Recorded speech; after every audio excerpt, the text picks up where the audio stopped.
Hello everyone, welcome to exam भी। मेरा नाम है अश्विनी पुंडीर और मैं स्वागत करता हूं आपका हमारे इस यूट्यूब चैनल पर। आप सभी जानते हैं double AI JE common cadre की जो एग्जामिनेशन डेट्स हैं वो आउट हो चुकी हैं और उसी के रिगार्डिंग हमने आपके लिए यहाँ पर एक सीरीज जो हम आपके लिए लेकर आए हैं। इसमें आपका quants, reasoning, English, GK completely, चाहे आपकी पूरी जीके की सब्जेक्ट वाइज वीडियो हो, चाहे हिस्ट्री है, चाहे ज्योग्राफी है, चाहे पॉलिटी है, सभी की वीडियो हम यहाँ पर आपको बिल्कुल फ्री में यहाँ पर आपको प्रोवाइड कर रहे हैं ताकि आपको एग्जाम में हेल्प जो है वो मिल सकती है। और उसी सीरीज के दौरान ये हमारा रीजनिंग का सेकंड पार्ट है। लास्ट टाइम हमने कुछ क्वेश्चंस किए थे, आज हम दोबारा से कुछ क्वेश्चंस करने वाले हैं जो आपके एग्जाम पॉइंट ऑफ व्यू से बहुत इंपॉर्टेंट हो सकते हैं। तो इस वीडियो को एंड तक जरूर देखिएगा, ये वीडियो आपके बहुत काम आने वाला है। और एंड में इस चैनल को सब्सक्राइब भी जरूर कर देना। कुछ सवाल मैं यहाँ पर आपको प्रैक्टिस के लिए भी दूंगा, कुछ सवाल मैं आपको यहाँ पर कराऊंगा भी, तो वीडियो को एंड तक देखते रहना और बाद में कमेंट्स में अपने सभी आंसर जो है वहां पर आप बता सकते हैं, आप लिख सकते हैं। ठीक, स्टार्ट करते हैं सेशन को फटाफट से। क्वेश्चन है डायरेक्टली। तो लास्ट टाइम कुछ स्टूडेंट्स को कुछ डाउट था कुछ टॉपिक में, तो मैं ट्राई करूंगा उन डाउट्स को आज यहाँ पर क्लियर करने के लिए, कुछ जो आपके टॉपिक्स थे। ठीक है, तो क्वेश्चंस हैं, फटाफट करेंगे इनको, इनके बीच पीछे कॉन्सेप्ट हम समझेंगे और आपको इन वीडियो को शेयर करना है और इसको आपको मैक्सिमम इसको आपको लाइक और सब्सक्राइब करना चैनल को। ठीक है, चलिए। तो A hashtag B means A is the brother of B, A at the rate B means A is the daughter of B, A and means B means A is the husband of B और A percentage B means A is the wife of B। Basically यहाँ पर कुछ science आपको यहाँ पर given है। ये question जो है ये आपका ब्लड रिलेशन का क्वेश्चन है। ठीक है, ये किसका पार्ट है? आपका ब्लड रिलेशन का आपका ये पार्ट है, ये आपका टॉपिक है। इसमें आपको यहाँ पर जो है वो कुछ कोड्स गिवन है, उसके बेस पर आपको ये रिलेशन जो है बनाना है। तो आप पहले ये जो रिलेशन आपको गिवन है इसको आप बनाएंगे।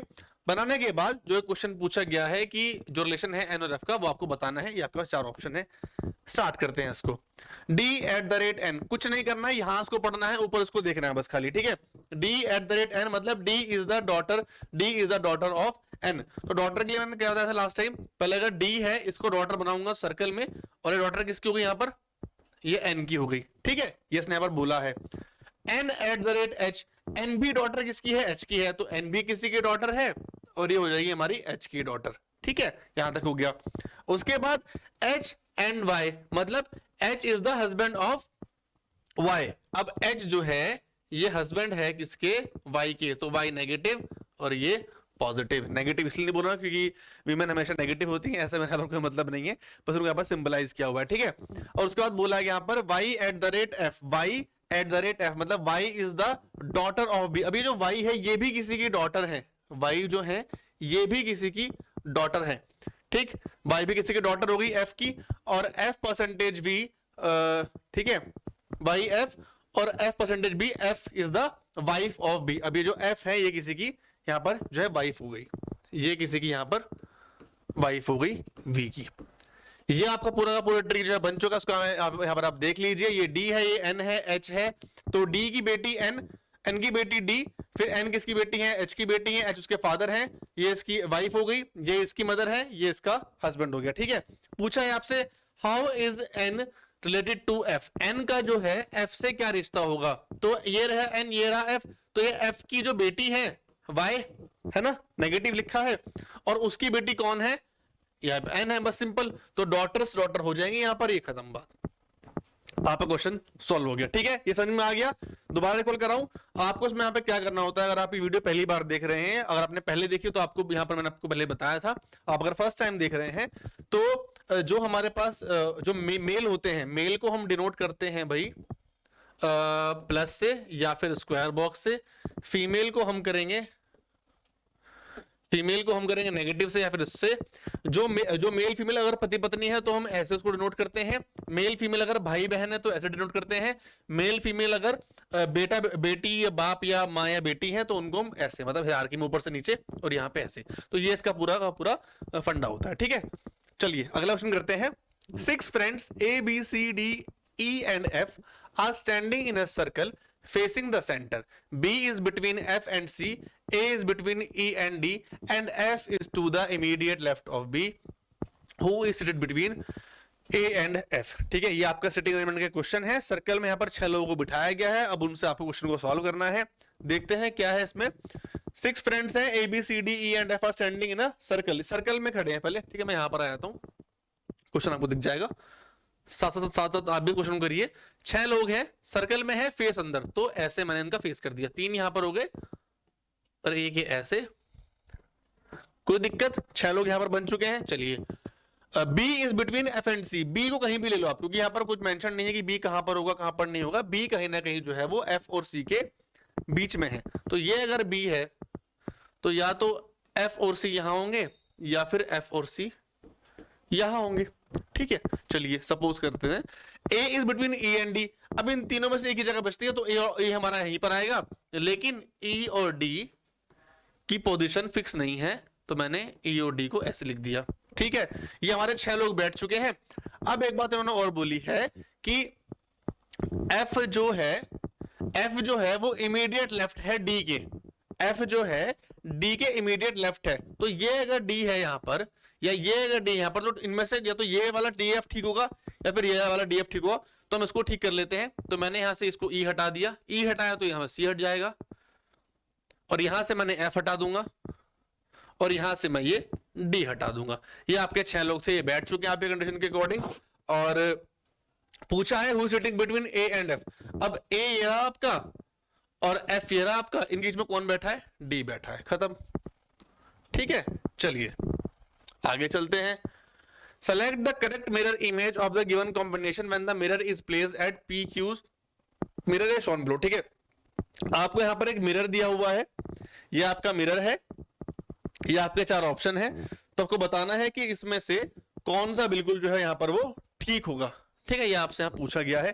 तो मिरर में क्या करेगा, ये आपकी मिरर इमेज है। अगर मैं इसको यहां से बनाना स्टार्ट करता हूं, तो अगर ये मेरा मिरर है, ये अगर मेरा यहां पर ऐसे, ये मेरा अगर पी क्यू है, ठीक, तो सबसे पहले जो मिरर के पास वाली चीजें होती हैं सबसे पहले वो आएंगी, और वो हमेशा उल्टी होंगी, मतलब वो हमेशा ठीक है लेटरल होंगी। ठीक, तो ये आर वहां पर ऐसे बनाया, तो इस आर को मैं ऐसे बना दूं सबसे पहली बात तो। ठीक है, ये आर मेरा यहां पर ये ऐसे बन जाएगा। फिर ऊपर से के सीधा लिखा है, तो यहां पर के उल्टा हो जाएगा। अब इससे ही आप चेक कर लो, क्योंकि आप मुझे बताओ, सबसे पहले तो एम नहीं आ रहा, क्योंकि m तो पहले है, तो m कहां आएगा? लास्ट में आएगा। मेरे इमेज में क्या होगा? m हमेशा लास्ट में आएगा। तो ये भी m नहीं बनेगा, ये भी m नहीं बनेगा। r बचते हैं, बट r उल्टा सीधा लिखा हुआ है, तो r की पोजीशन देखो ना आप। ये r बिल्कुल ठीक है मिरर के हिसाब से। ये वाला r जो है ये तब ठीक होगा जब हमसे वाटर इमेज पूछी जाती, क्योंकि मिरर सामने रखा है, तो इमेज ऐसी तो पलटेगी, ऐसे थोड़ी ना पलट जाएगी। ठीक है, तो ये वाला r गलत है, तो यहीं से हमारा सेकंड ऑप्शन ठीक हो जाएगा। इसको हम आगे करने की जरूरत भी नहीं है पूरे को। ठीक है, आप ऑप्शन से इसको आप जो है इसको यहां पर कर सकते हैं। फाइन, चलिए नेक्स्ट। इन दिस क्वेश्चन एक statement is followed by 2 course of action. ठीक है, कोर्स एंड एक्शन का एक क्वेश्चन है। ठीक है, आपके सिलेबस में मेंशन था, इसलिए मैं 2 क्वेश्चन यहां पर, एक इसका स्टेटमेंट असम्पशन भी है, असर्शन भी है, कॉज एंड इफेक्ट भी है। मैं 2 क्वेश्चन इनके भी लेकर आया हूं, ताकि आपको थोड़ा सा आइडिया मिल जाए क्वेश्चन को करने का। A statement is followed by 2 courses of action numbered 1 and 2. You must assume everything in the statement to be true, and on the basis of the information given in the statement, decide which course of action logically follows for pursuing. कहने का मतलब ये है, आपको जो statement given है ये आपको सच मानना है, पहली बात तो ये। बट सच मानने के लिए ये जो 2 आपको कोर्स ऑफ एक्शन गिवन है, ये इससे मैच करने चाहिए, ये इसका इससे कुछ ना कुछ मतलब निकलना चाहिए। यहां पर जो लिखा है, कुछ भी लिखा हो, पहली बात तो वो आपको सच मानना है, उसके बाद इसका मतलब इससे होना चाहिए, यहां पर बोला गया है। करते हैं इस सवाल को। A large number of people of the city are diagnosed to be suffering from malaria disease. ठीक है, तो बहुत सारे लोगों को क्या बोला है कि मलेरिया डिजीज से बहुत लोग क्या हो रहे हैं? डायग्नोज हो रहे हैं। ठीक है, अब पढ़ते हैं course of action. The city municipal authority should take immediate steps to carry out extensive fumigation of the city. तो जो म्युनिसिपल अथॉरिटीज है उनको ध्यान देना चाहिए सिटी पर, और उनको जल्दी से जल्दी कंट्रोल ऑपरेशन जो है वो चलाने चाहिए, पहला पॉइंट। दूसरा point, the people in the area should be advise to take steps to avoid mosquito bites. दूसरा, जो लोग हैं उनको भी ध्यान रखना है कि उनको मॉस्किटो बाइट्स उतने इजीली ना हो, उनको मॉस्किटो बाइट से बचना है। तो इन दोनों का कोर्स ऑफ एक्शन ये होगा बिल्कुल, क्योंकि हमने ये पढ़ा है कि भाई देखो मलेरिया जो डेंगू है बहुत फैल रहा है, सॉरी मलेरिया जो है वो काफी फैल रहा है, तो मलेरिया हमारा मॉस्किटो बाइट से फैलता है। दूसरा, गंदगी से फैलता है। ठीक है, तो गंदगी साफ करने के लिए जो सिटी है वो काम कर रही है, और हमें खुद को भी इंडिविजुअली भी ध्यान रखना है कि हमें मॉस्किटो बाइट इतना इजीली ना हो, हमें उसके लिए प्रिकॉशंस लेने चाहिए। तो क्या हो जाएगा? Both first and follow, only 2 follow, only 1 follow, neither follow. तो दोनों के दोनों जो है वो फॉलो करते हैं। इस तरह क्वेश्चंस भी आप एग्जाम में अपने जो है वो देखने के लिए आपको मिल सकते हैं। ठीक है, चलिए next, select the option that represents the letters that when placed from the left to the right in the following blanks will complete the letter series। आपको लेटर सीरीज गिवन है, लेफ्ट साइड आपको जाना है और देखना है कि कौन कौन से लेटर जो हैं वो इसमें इस सीरीज को कंप्लीट करेंगे, वो इसको पूरी तरह से फिल करते हैं। आपको यहाँ पर ये चीज जो है वो देखनी है। तो अगर मैं इसको देखने पर आऊं, QW dash RT, Q dash FR dash, QW dash dash T और HRT, मैंने आपको लास्ट में जो क्वेश्चन कराए थे मैंने आपको समझाया था, आपको इसमें देखना है कि पहले इसमें आपको पेयर्स बनाने हैं। सबसे पहले तो लास्ट में नंबर T है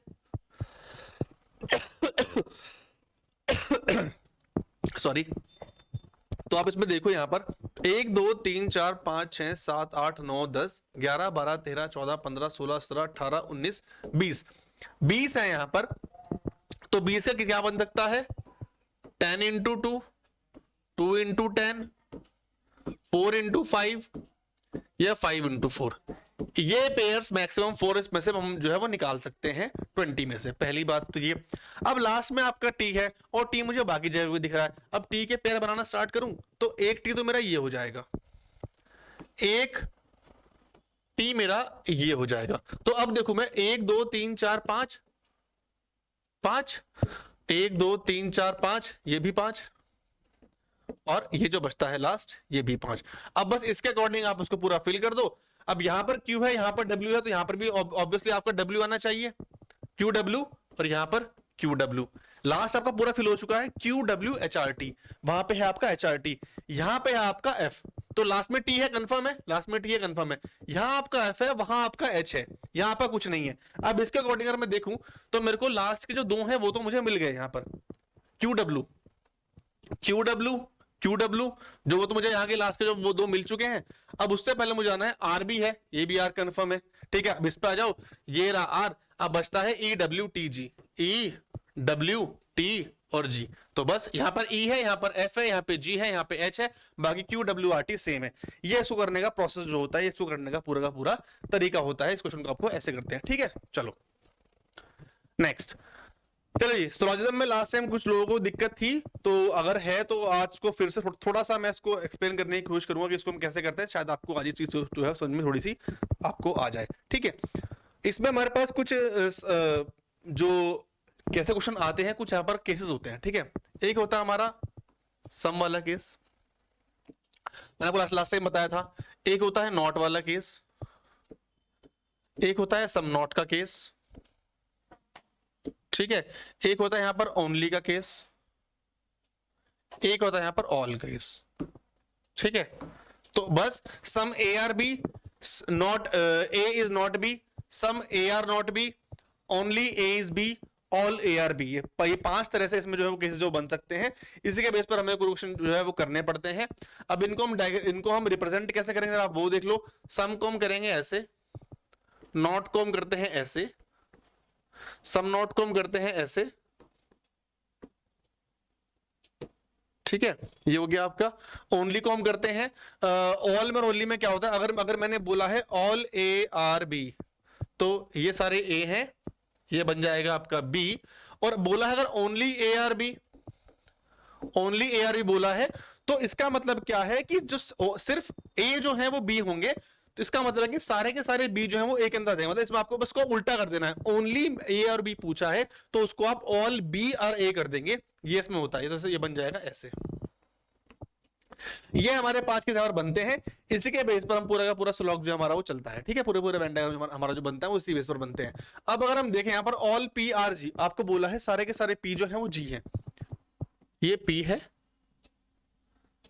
सारे पी जी बन गए। सम जी आर बी, ये रहे कुछ जी, ये बी बन गए। अब पूछा है ऑल बी आर सी, ये सारे के सारे बी जो हैं ये सी बन गए, ठीक है। ये हमारा पूरा डायग्राम बन गया। बताया ना यहाँ पर ऑल ए आर बी का मतलब क्या है, सारे के सारे ए जो है बी होंगे, पूरा का पूरा ए बी के अंदर आएगा।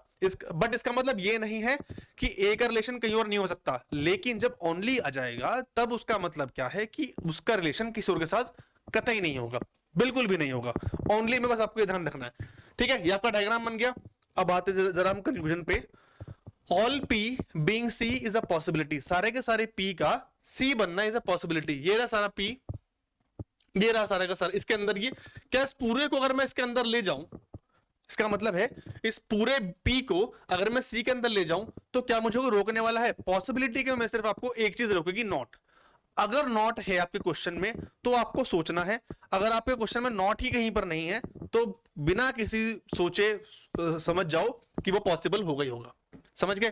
पॉसिबिलिटी को सिर्फ नॉट रोकेगा और कोई नहीं रोक पाएगा हमेशा, ठीक है? तो इसको मैं यहां पर ले जाऊंगा, मुझे कोई रोकने वाला नहीं है, तो P से C जाना पॉसिबल है। सम PRB, ये रहा P और ये रहा B, क्या इस P में और इस B में कोई रिलेशन है? नहीं है, तो ये हो जाएगा गलत। ठीक। सम CRG, सम C, ये रहा C, तो ये जो सम जो B वाला पार्ट है ये C का ही तो पार्ट है और ये आपका G में भी कॉमन आ रहा है, तो ये भी आपका हो जाएगा। और लास्ट है सम GRP, ये रहा जो G। अब इस पूरे का जो G है ये थोड़ा सा पार्ट जो है ये P ही तो है, पूरे G का थोड़ा सा पार्ट P ही तो है, तो सम GRP भी जो है वो हो जाएगा। तो कहने का मतलब है सिर्फ सेकंड को छोड़ के फर्स्ट, थर्ड और फोर्थ तीनों पॉसिबिलिटी आएंगी, तो only 2 does not follow, third वाला option, only second does not follow, बाकी सारी फॉलो कर रही हैं। ठीक है, आई होप आपको थोड़ी सी चीजें और आज क्लियर हो गई होगी। ठीक है, चलिए next. In this question, two statements 1 and 2 have been given. These statements may be independent cause or effects. ठीक है, एक और cause और effect का question of independent causes or a common cause. One of the statement may be the effect of the other statement. Read both. जो दो statements हैं उनका आपस में क्या कॉज है और क्या इफेक्ट है? क्या पहली स्टेटमेंट दूसरे पर कुछ फर्क डाल रही है या दूसरी स्टेटमेंट बिना फर्स्ट के इनकम्प्लीट है? ये आपको यहाँ पर रिलेशन जो है वो निकालना होता है। तो दो स्टेटमेंट है, इनको हम पढ़ेंगे, ठीक है, और इनमें कोई रिलेशन है, इनमें कोई डिपेंडेबिलिटी है तो हमें लिखना है, नहीं है तो हमें वो भी लिखना है। ठीक है, चलो। This year college X reduce the cut off marks to 50 from 60 for the entrance exam. इस साल किसी कॉलेज ने क्या किया, जो एंट्रेंस मार्क्स है उनको 50 कर दिया 60 की जगह, पहला पॉइंट। ठीक है, दूसरे में यहाँ पे क्या लिखा हुआ है? In the last 2 years, the students' union in College X has been actively negotiating with the college administration regarding the quality of food and health and hygiene standards at the college canteen. ठीक है, 2 साल से, last 2 साल से क्या हो रहा है, जो स्टूडेंट्स की यूनियन है उसी कॉलेज में लड़ रही है कॉलेज से एडमिशन से, खाने के लिए, हाइजीन के लिए, इन चीजों के लिए जो है वो उनसे फाइट कर रही है। तो अब मुझे आप ये बताओ, ये जो नंबर जो कम हुए हैं, क्या इन नंबर्स का जिक्र कहीं भी स्टेटमेंट में है? नहीं है। क्या इस हाइजीन का, इस खाने का जो जिक्र है कहीं इस यहां पर है? नहीं है। कट ऑफ कम हो रही है या ज्यादा जा रही है तो उसका हाइजीन खाने से कोई मतलब हो ही नहीं सकता। ठीक है, हाइजीन का कट ऑफ से, कट ऑफ का हाइजीन से कोई मतलब ही नहीं है। एक बार वो अगर आप बोले कि एडमिशन में अगर यहां पर बात होती है कि 50 मार्क्स है, 650 कर दिए, फिर पॉइंट आता है एडमिशन का या पॉइंट आता कुछ और, तब मैं रिलेट कर पाता। लेकिन यहां पर दोनों स्टेटमेंट जो है आपस में कोई रिलेशन नहीं रखती हैं, तो ये क्या आएगा? Both one and two are the independent, दोनों का कोई आपस में मतलब नहीं है। ठीक है, समझ गए? चलिए next. Select the set in which the numbers are related in the same way as the numbers of the following sets. Operation should be performed on the whole numbers without breaking down the numbers into its constituent digits. ठीक है, आपसे यहां बोला गया है कि आपके पास जो है 3-3 जो ये एक पेयर गिवन है, ये एक पेयर गिवन है, सेम जो इन दोनों में रिलेशन है, इस पूरे में रिलेशन है, एक रिलेशन यहां पर होगा सेम, वही आपको इन चारों में से निकालना है। ये आपका यहां पर क्वेश्चन है, वो उसको आपको करना है। देखिए उसको कैसे करते हैं जरा। चलो, तो इन तीनों में अगर मैं कोई रिलेशन निकालने की कोशिश करूं, इन तीनों में वो क्या बन सकता है? करो ट्राई, क्या हो सकती है वो चीज। देखो, अगर मैं इन दोनों को ऐड करता हूं तो क्या आएगा? 28 प्लस 5 कर दूंगा तो आएगा 33। ठीक है, अगर मैं इन दोनों को ऐड करता हूं तो क्या आएगा? 39 प्लस 5 करता हूं तो 44। तो कहने का मतलब है फर्स्ट और थर्ड को आपको ऐड करना है, आपको उसमें बीच वाले, आपको उसमें फिर +5 कर देना, तो आपका बीच का नंबर जो आ जाएगा। करना स्टार्ट करते हैं। 18 और 12 कितना होता है? 30। 30 और 5 35, तो ये गलत हो गया। 9 और 7 16, 16 और 5 21, गलत हो गया। 16 और 22 कितना होता है? 38। 38 प्लस 5 43, ये ठीक है। और फोर्थ एक बार और चेक कर लेते हैं। 19 और 15, ठीक है, ये तो हमारे शायद 34 ही होते हैं। ठीक है, तो ये तो हमारा ऐसे नहीं बैठ रहा, तो थर्ड ऑप्शन जो है उसमें वो ठीक हो जाएगा। इस तरह के क्वेश्चंस भी आपको एग्जाम में, ये सारे के सारे क्वेश्चन प्रीवियस ईयर में आए हुए हैं। एसएससी जो हमारे एग्जाम्स कराता है अलग अलग, उस पर क्वेश्चन जो है वो आए हुए हैं क्वेश्चन सारे। ठीक है, चलो next. Figure A is related to B in a certain pattern following the same pattern. Figure C is related to D. Study the pattern and select the figure which should be placed in place of D. ठीक है, ये आपसे यहाँ बोला गया है। तो जो रिलेशन आपके इन दोनों में है वही आपका इसमें से किसी एक से होगा, ये आपसे यहाँ पूछा गया है। ठीक है, चलिए कैसे होगा ये देखते रहा इसको एक बार। अगर मैं देखूं इसको, ये देखो, ये P ट्राइंगल S, ठीक है, P ट्राइंगल S, जब इसको हमने चेंज किया तो बीच वाले ट्राइंगल में P आ गया, ये वाला P यहां पर आ गया और ये उल्टा हो गया, और ये वाला S जो यहां चला गया ये उल्टा हो गया। ये इनमें रिलेशन है। तो अगर ये K और D ऐसे हैं तो बीच में मेरा K आ जाएगा, सिंपल की बात है। ये वाला P मेरा यहां आएगा इस तरह से, और ये वाला D मेरा यहां जाएगा इस तरह से। तो अब देख लो D K, ये तो क्योंकि K सीधा है तो गलत हो जाएगा। ये वाला ठीक है, ये तो कुछ चेंज ही नहीं हुआ इसमें, और ये भी कुछ चेंज नहीं हुआ इसमें। ठीक है, तो बस ये second one is the right answer इसके अकॉर्डिंग। ठीक है, ये बस इनमें आपको रिलेशन जो है वो निकालना था। ये आपका ये वाला पार्ट हो गया। ठीक है जी, चलो नेक्स्ट।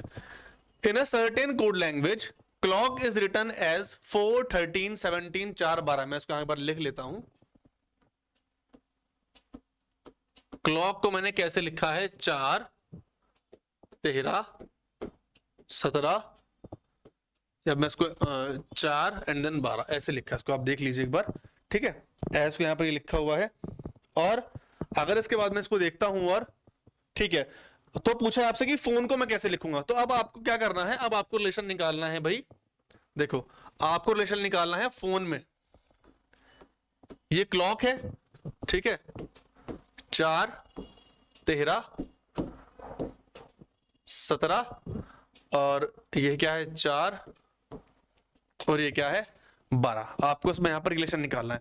अब अगर मैं इसको देखने की कोशिश करूं कि क्या बैठ रहा है, तो देखो भाई, इनके अब आपको मैंने बताया था कि अगर आप रीजनिंग करते हैं तो आपको प्लेस वैल्यू जो अच्छे से याद होनी चाहिए। तो इनकी प्लेस वैल्यू से स्टार्ट करते हैं। ठीक है, इनकी जो प्लेस वैल्यूज है उनसे स्टार्ट कर लेते हैं। सी मेरा आता है 3 पर, एल आता है 12 पर, ओ कितने पे आता है मेरा 15 पे। ठीक है, सी मेरा आता है 3 पर, और के आता है मेरा 11 पर। तो इसमें अगर आप रिलेशन देखें यहां पर क्या बन रहा है कि +1, +1, +2, +1, +1।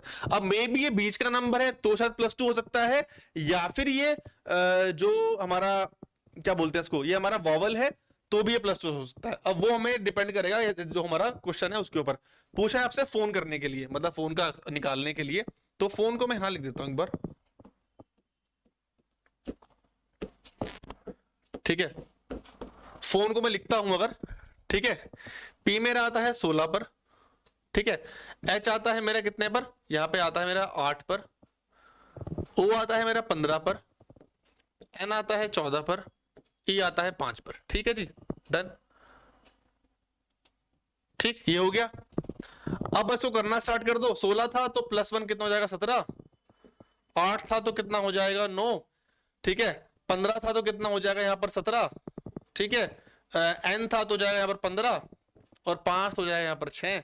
तो वो 17, 9, 17, 5, 6 ये आपका यहाँ पर बैठेगा। ये इसका बस थोड़ी इसका लॉजिक था। ठीक है, अगर आपसे कुछ भी नहीं हो रहा है, अगर आपको समझ में नहीं आ रहा है, तो आपको बेसिक क्या करना है, आपको उनकी प्लेस वैल्यूज लिखनी है, और प्लेस वैल्यूज के अकॉर्डिंग ही आप चीजों को जो है वो समझ सकते हैं, उनको आप अच्छे से जो है उनको आप कर सकते हैं। ठीक है, चलिए। In the following question, the statement is followed by two conclusion. Which of the two conclusions is are true?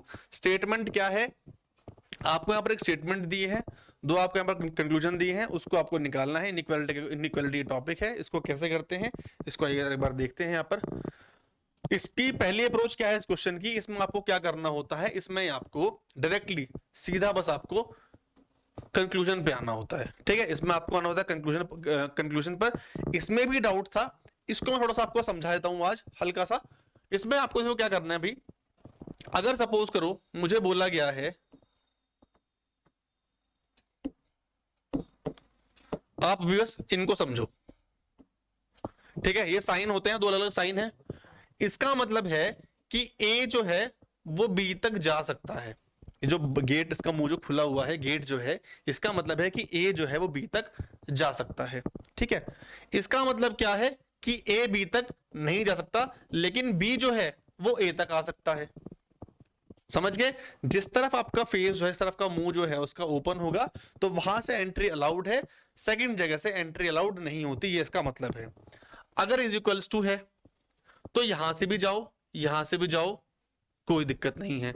और अगर ये आपके पास साइन दिया होता है तो यहां से आप जा सकते हैं, बट आपको क्वेश्चन में गिवन होना चाहिए आपको हर एक गेट पर इक्वल्स टू का साइन जो है वो आना चाहिए, तभी आप आगे जा पाओगे। मतलब आपकी जो आपकी जा तो आप पाओगे, लेकिन जो आपकी कंडीशन जो है वो फुलफिल तभी होगी जब आपसे क्वेश्चन में साइन पूछा हो या इक्वल टू पूछा हो, और हर एक गेट पर, हर एक रास्ते पर, हर एक इसके फेस पर ये जो है इक्वल टू का साइन जो है वो आई, इक्वल टू का साइन जो है वो आए, तभी आप चीजों को जो क्या है आप वो कर पाएंगे। ठीक है, देखते हैं इसको, इसमें क्या हो सकता है। चलिए, h is equals to F. अब आपको h से f पे जाना है, इसका मतलब क्या हुआ, आपको h से लेकर f पर जाना है और हर एक रास्ते में आपको इज इक्वल्स टू मिलना ही मिलना चाहिए, ये इसका यहां पर मतलब है। ठीक है, h से आपको f जाना है, ये रहा आपका h, ये रहा आपका f। ठीक है, चलना स्टार्ट करते हैं। h से गया मैं g, चला गया, इक्वल टू का साइन भी आ गया, बट जी जब मैं f जाऊंगा तो ये नहीं जा पाए, क्योंकि ये वाला गेट जो है वो बंद है, ये वाला रास्ता बंद है, तो इससे आगे जा ही नहीं पाएगा। तो उसका मतलब क्या है, ये वाला पार्ट मेरा गलत हो गया। ठीक है, इसका मतलब क्या है, ये वाला पार्ट मेरा गलत हो गया। आगे अगर मैं बात करूं, अब मुझे जाना है जे से जी, जे से जी जाना है, और कम से कम एक गेट पर, बीच में कहीं एक रास्ते पर सिर्फ ये वाला साइन हो, इसके साथ कुछ ना हो, इज इक्वल्स टू ना हो, कुछ ना हो, इसका मतलब ये है, तब आपकी वैल्यू जो कंडीशन है वो फुलफिल बैठ जाएगी। आपको जाना है जे से जी, ये रहा जे, इसको हटा दूं मैं यहां से, आपको अब जाना है, ये रहा आपका जे। ठीक है, जे से आप एच गए, एक गेट पर आपका सिर्फ ये साइन आ गया, फिर एच से आप जी पहुंच गए, कोई दिक्कत नहीं है, यहां इक्वल टू है, कोई हमें से दिक्कत नहीं है, बट ये वाला साइन बिना बिना इक्वल्स टू के था, तो ये वाली कंडीशन मेरी जो है फुलफिल हो जाएगी। तो जे से जी आप जा सकते हैं, तो इसका मतलब क्या है, only conclusion second is true. इसका मतलब क्या है, only conclusion second is true, ये इसका जो है पूरा का पूरा मतलब होता है इस क्वेश्चन को जो वो करने का। समझ गए आप इसको? ठीक है, ये हो गया आपका पार्ट। चलिए आगे आपके पास एक और सीरीज का क्वेश्चन है। ठीक है, ये क्वेश्चन जो आपके 3 है, इसका आप स्क्रीनशॉट ले लीजिए। एक क्वेश्चन आपके पास ये है, इसका आप स्क्रीनशॉट ले लो, और एक क्वेश्चन आपके पास ये है, इसका आप स्क्रीनशॉट लो। तो 3 क्वेश्चन, मैंने आपको लास्ट टाइम 2 क्वेश्चन दिए थे, इस बार मैं आपको जो है वो 3 क्वेश्चन दे रहा हूं, और इनका आंसर आप 8, 9, 10, मुझे पता, मतलब मुझे ना पता भी लगेगा आपने वीडियो को देखा है नहीं देखा है ना, बहुत सारी वो है, तो उसको आप ऐसे, अभी नंबर मुझे को याद भी नहीं है, तो उसको आप ऐसे लिखना, 8 का आंसर ये है, 9 का आंसर ये है, 10 का आंसर ये है। तो 8 आपका ये हो गया, ठीक है, 9 आपका ये हो गया, और 10 आपका ये हो गया। इस तरह से आपको इसके आंसर देने हैं और मुझे बताना है कि इनके आंसर ये है, तब इनको हम फिर और अगली क्लास जो हमारा 3rd पार्ट आने वाला है उसमें हम इसको चीजों को डिस्कस करेंगे। तो यही था मेरी तरफ से इस वीडियो में। आई होप आपको चीज थोड़ी सी क्लियर हो गई होंगी कि भी क्या करना है क्या नहीं करना। मॉक टेस्ट के बारे में आपको बता दूं, मॉक टेस्ट मैं स्टार्टिंग बताना भूल गया था, उसके लिए सॉरी। ठीक है, मॉक टेस्ट आपके लिए हमने 5 मॉक टेस्ट, कॉमन कैडर के लिए 5 मॉक टेस्ट फ्री करा दिए हैं। पहले 3 थे, बट अभी 5 मॉक टेस्ट जो फ्री हो गए हैं, आप उनको अटेम्प्ट कीजिए। आपने जो भी स्कोर किया है आप उनको नीचे कमेंट बॉक्स में लिखिए कि सर मेरे इतने मार्क्स आए हैं। प्लस जो भी स्टूडेंट्स हमारे कोर्स में एनरोल्ड थे, अगर उनको नहीं आइडिया लगा है तो उनकी मॉक टेस्ट में जो इजाफा जो हुआ है वो बस मैं यहाँ पर, अगर आप देख रहे हैं तो मैं आपको यहाँ पर बता दूं। तो 3 मॉक टेस्ट थे आपके फ्री सबके लिए, अभी वो 5 कर दिए गए हैं। ये हो गया, ये सीरीज अभी चल रही है, सेकंड पार्ट इसका आ गया है, अभी क्वांट्स का भी पार्ट आएगा, देन इंग्लिश भी है आपकी, और बाकी भी आपका वहां पर जीके तो कंप्लीट चल ही रहा है, वहां पर आप देखेंगे। अभी ज्योग्राफी का, अभी वर्ल्ड ज्योग्राफी पार्ट आने वाला है, हिस्ट्री जो है पूरी कंप्लीट हो गई है दोनों तीनों पार्टों में, उसको आप देखिए। और आपकी इकोनॉमिक्स है, पॉलिटी है, सब कुछ आपको वहां पर जो मिल गया है बिल्कुल क्रिस्प कंटेंट में। 1-2 घंटे की वीडियो यार, अगर 1-2 घंटे की वीडियो पढ़ के अगर आपके अगर टोटल मिला के 6 से 7 घंटे की वीडियो होगी, उन सबको देख लो, एमसीक्यूज करो, आपके 15-20 नंबर आ जाएंगे आराम से। 35 है तो कम से कम 15 नंबर का तो आप टॉपिक वहां से मान के चले कि वो आना ही आना है। ठीक है, स्टैटिक वाला पार्ट है, अभी सारी चीजें होंगी धीरे धीरे। इसके बाद अभी हम और सेशन आपके लिए लेकर आएंगे थोड़ा सा, वो वहां पर हम लाइव चलेंगे। तो लाइव कितने लोगों को देखनी हो सेशन, ताकि हम बिल्कुल इंटरेक्ट कर सकें, यहाँ पर बात कर सकें लाइव में, उसके लिए भी कमेंट बॉक्स में लिख देना और बताना कि आप वो चीज चाहते हैं या नहीं चाहते हैं। ठीक है, डिपेंड्स करेगा सारी चीजें आपके ऊपर कि आपको क्या करना है क्या नहीं करना। ठीक है, तो दैट्स ऑल, ये था मेरी तरफ से इस पूरी वीडियो में। आई होप आपको चीजें क्लियर हो गई होंगी। कमेंट बॉक्स में आप कमेंट करना आपको क्या समझ में आया क्या समझ में नहीं आया, मैं आपके कमेंट का जवाब वहां पर जरूर दूंगा। तो मिलते हैं फिर थर्ड पार्ट में, तब तक के लिए thank you so much, have a good day, और पढ़ते रहो, मॉक टेस्ट लगाते रहो। Thank you.